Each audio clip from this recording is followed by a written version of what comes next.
Tonight, let's drift back to the late 1990s. The Nintendo 64 glows softly in the corner of a dark bedroom. The three-pronged controller waits patiently on the carpet, ready to carry you into colorful new worlds. For many of us, this console was magic.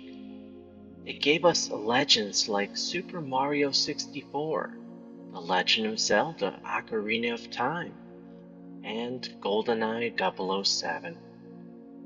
But hidden beneath those giants were other games. Quirky, experimental, sometimes flawed, but always memorable. These are the games that slipped quietly into the shadows. These are the forgotten stories of the Nintendo 64. In 1997, Rare released something different: Diddy Kong Racing. At first glance, it looked like any kart racer, but this was no ordinary race. It offered more than tracks and laps. It offered an adventure. Timber's Island was your hub, a place where caves hid secrets, doors led to challenges, and balloons unlocked new paths. And the vehicles? Not just carts. You could fly a plane above snowy mountains or skim a hovercraft across glittering rivers. At the heart of it all loomed Whiz-Pig, a villain who demanded patience and skill. The final races were less about speed and more about determination. For those who played it, memories linger. The calm music of Timber's Island, the thrill of finding a hidden balloon, the joy of unlocking characters like Drumstick and Titi. It never reached Mario's level of fame, but it carved its own place in the hearts of players. Diddy Kong Racing was more than a racer. It was a quest dressed in bright colors, waiting to be remembered. Then came Mischief Makers, one of the strangest, boldest experiments on the system. Released in 1997 by Treasure, it refused to follow trends. While the world was obsessed with 3D, this game stayed two-dimensional, but with a twist. You played Marina Lightyears, a robotic maid on a rescue mission. Her weapon wasn't a sword or a gun, it was her hands.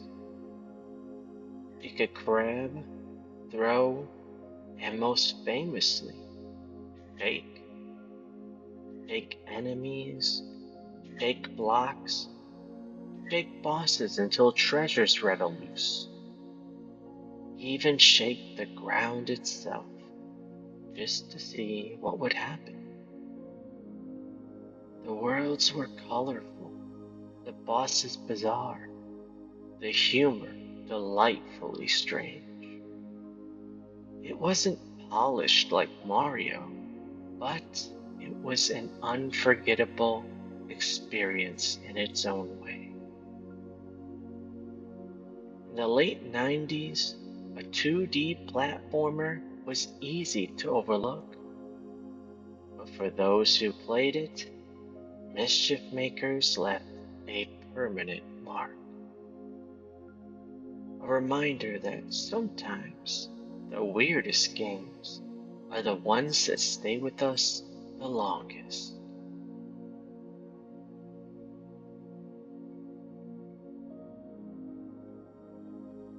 In 1998, the Nintendo 64 finally saw a role-playing game. Quest 64. By then, the PlayStation was filled with epics like Final Fantasy VII and Suikoden, but Nintendo fans had been left waiting. When Quest 64 arrived, it wasn't grand or complex. It was simple, gentle, almost quiet. You played as Brian, a young apprentice wizard, chasing after your father and a stolen magical book. The world was bright, with rolling hills, stone castles, and cheerful villages. Its battle system was unique. Instead of standing still, you could move around in a circle, dodging attacks and casting spells. Magic was tied to 4 elements: fire, water, wind, and earth, each growing stronger the more you used them. Critics said it was shallow, that it lacked story, that it was incomplete. But for children who rented it from Blockbuster, none of that mattered. It was their very first RPG, their first step into a new kind of world. You can imagine it, Friday night, walking down the rental aisle, pulling a worn cartridge from its case, the label slightly peeling, the booklet creased from dozens of hands. You'd bring it home, slide the cartridge into the console, and suddenly you were a wizard. You were casting spells, battling monsters, exploring magical fields until your eyes grew heavy. It may not be remembered as a masterpiece, but for many, Quest 64 was unforgettable. Not because it was perfect, but because it was their first taste of adventure.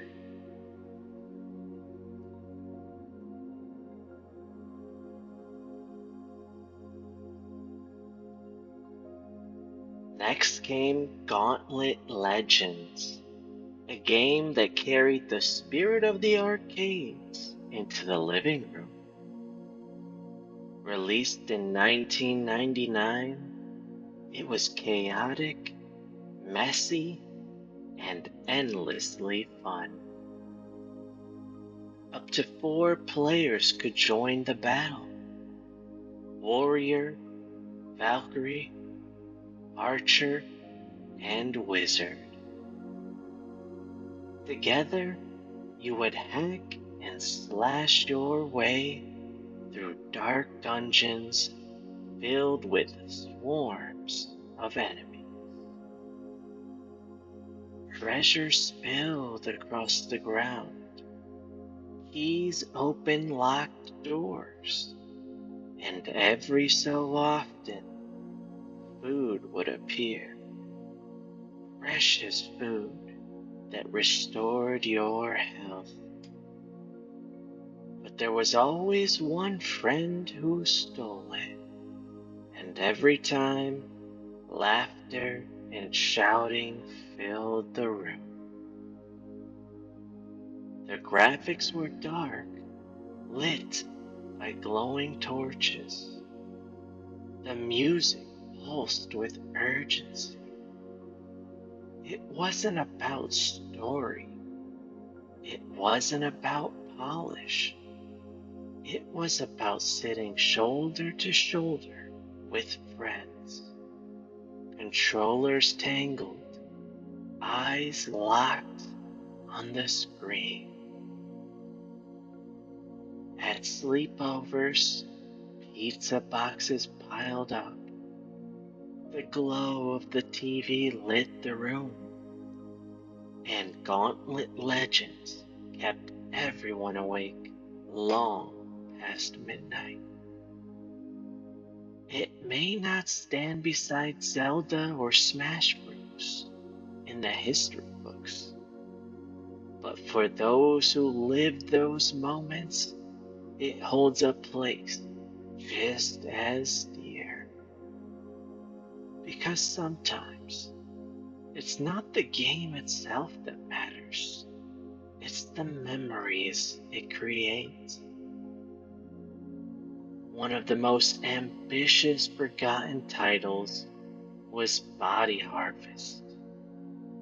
Developed by DMA Design, the studio that would later become Rockstar Games, it arrived in 1998. And though rough around the edges, it was far ahead of its time. The story was grim. Every few decades, alien insects invaded the Earth, wiping out humanity in brutal ways. You played as a lone soldier, traveling across time to stop them. The game offered something rare in the 90s: freedom. Massive open environments stretched out before you. You could walk on foot, drive cars, hop into tanks, even fly helicopters. Each vehicle was usable. Each battlefield felt alive. It was clunky. The graphics were simple, but beneath that surface was something visionary. It laid the groundwork for the open world games we play today. Imagine being a kid in 1998, stumbling across this game. No guide, no expectations, just an eerie landscape, an alien threat, and the freedom to tackle it however you wanted. It felt less like a cartridge and more like a glimpse of the future. Body Harvest may have been forgotten, but its influence still echoes in gaming today. In 2000, near the end of the N64's life, a hidden masterpiece arrived. Ogre Battle 64, Person of Lordly Caliber. A tactical role-playing game, deep, thoughtful, and morally complex. You didn't just fight battles, you commanded armies. You didn't just follow a path, you shaped the story. Your decisions mattered. Who you fought for, who you sparred, what choices you made. All of it determined the fate of the world. The story was layered, filled with politics and moral dilemmas rarely seen on the N64. The battles were large and strategic, demanding patience and care. But by 2000, the N64 was fading. The PlayStation 2 had arrived. And so, this gem went largely unnoticed. Today, it is remembered by few, but loved deeply by those who discovered it.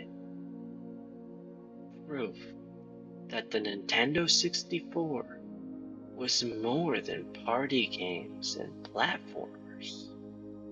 It had depth, it had heart, and it had forgotten treasures like Ogre Battle 64.